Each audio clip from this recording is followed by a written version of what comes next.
बिस्मिल्लाहिर्रहमानिर्रहीम। दोस्तों, दिले ज़ार ज़ार एपिसोड नंबर 42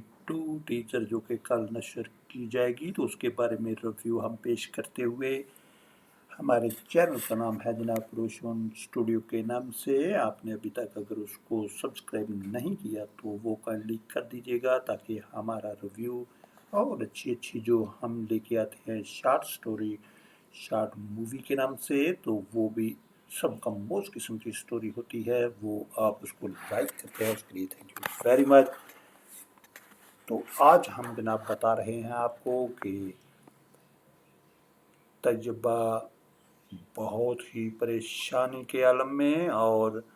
जब उसको ये पता चलता है कि दूसरी तरफ रेहान की शादी की तैयारियां शुरू हो चुकी, हालांकि जो रेहान का होने वाला ससुर है उसने भरपूर तरीके से कोई मौका हाथ से नहीं जाने दिया, और उसने ये बताया उनको उनकी हैसियत के बारे में कि जब बड़े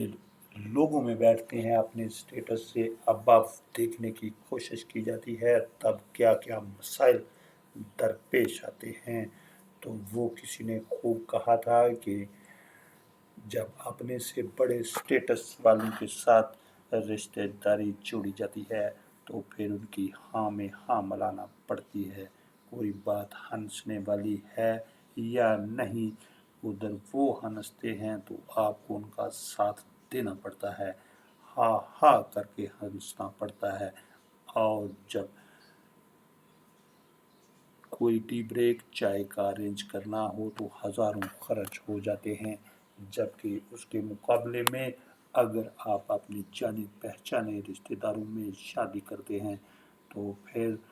आपको ये सारी टेंशन कभी नहीं होती। आपको ना तो हाँ हाँ करना पड़ता है उनकी बातों में साथ देने के लिए, और हज़ारों पैसे जो हैं वो भी बच जाते हैं, क्योंकि अपने जो रिश्तेदार होते हैं वो तो घर में आएंगे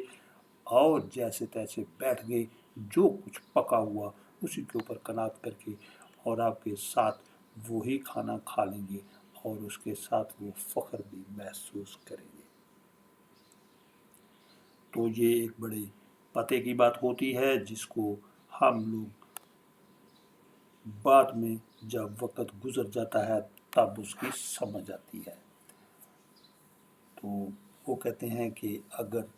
इनकी जगह जो आपने अपने स्टेटस से अब आप लोगों में रिश्तेदारी करनी शुरू की, तो अगर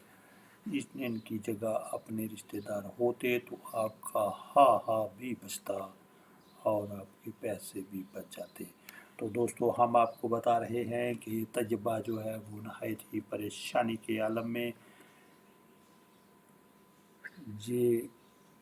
अल्लाह से फरियाद करते हुए नमाज पढ़ने के बाद, और साथ साथ जो शो भी है वो भी उसका साथ देते हुए, हालांकि इसको बहुत दफ़ा उसने धत्कारा है कि देखो तुम चांद पे भी पहुंच जाओ तो तुम मेरे रास्ते में नहीं आ सकते, रहोगे तुम सड़क छाप, जितना पढ़ लिख जाओ तुम पेंडू प्रोडक्शन ही रहोगे। ये ऑलरेडी उसको बता चुके, लिख चुके, ये अपना रिश्तेदार भी है, इसी वजह से भरपूर तरीके से उसका साथ देते हुए। और तजुर्बा जब अपने वालिद से बात करती है कि आप मेरी शादी जो शोभी से कराने जा रहे हैं,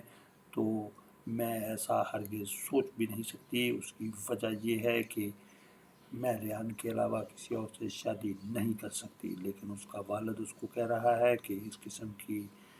वाहियात किस्म की जो गुफ्तगू है वो मैं हरगिज़ बर्दाश्त नहीं करूँगा, तुम यहाँ से दफ़ा हो जाओ। अब वो बच्चा छोटा सा जैसे ही वो आके बताता है कि उनके घर में यानी रेहान के घर में शादी की तैयारियां चल रही हैं, तो तैयबा भाग के उसको पूछती है कि कह दो कि ये सब झूठ है, लेकिन वो बच्चा वहाँ से भाग खड़ा होता है और कह रहा है कि मुझे झूठ बोलने की आदत नहीं है, घर वालों ने मुझे कभी झूठ बोलने का नहीं कहा। ये सारी बातें जनाब सुन रहे हैं अरूबा और आतिका। کہ یہ سارا کچھ کیا ہو رہا ہے۔ یہ بھی آگے بڑھتے ہیں اور جیسے ہی وہ بچہ بھاگتا ہے تو ان کے پیچھے طیبہ بھی بھاگ کھڑی ہوتی ہے۔ یہ بھاگ رہی ہے جناب طیبہ، اور وہ بچہ سچی بات کر کے بھاگ جاتا ہے اور اس کو پیچھے سے دبوچنے کے لیے اب شو بھی بھاگا کہ دیکھو تم ایسا کیوں کر رہی ہو، تمہیں پتہ ہے کہ بچے جو ہوتے ہیں وہ سچ بولتے ہیں، اور وہ سچ بول کے چلا گیا ہے تو کوئی بات نہیں، اپنے آپ پہ قابو رکھو اور اللہ سب بہتر کرے گا۔ اتنی دیر میں عتیقہ اور اروبہ وہ بھی اس کا ساتھ دیتے ہوئے شوبی کا، کیونکہ جب ایک بندہ جذبات میں آ کے بھاگتا ہے تو اس میں کئی بندوں کی طاقت آ جاتی ہے، اور یہی وجہ ہے کہ طیبہ جو ہے وہ ایک بندے سے سنبھالی نہیں سنبھل رہی، اور اس کو دوسرے جو 2 بندے مزید ایڈ کیے اور تب جا کے اس کو تھوڑا بہت سنبھلا ملا۔ تو اس کو سنبھالنے کے بعد اب نیکسٹ ایپیسوڈ میں کیا کچھ ہونے والا ہے جناب، یہ بڑی مزے کی سچویشن بن چکی ہے، اور دیکھنا نہ بھولیے گا ہمارے ریویو کو جناب، اور سبسکرائب کرنا بھی نہ بھولیے گا، اور ہمیں دیجیے اجازت، اپنا بہت سارا خیال رکھیے جناب۔ اللہ حافظ اینڈ بائے بائے۔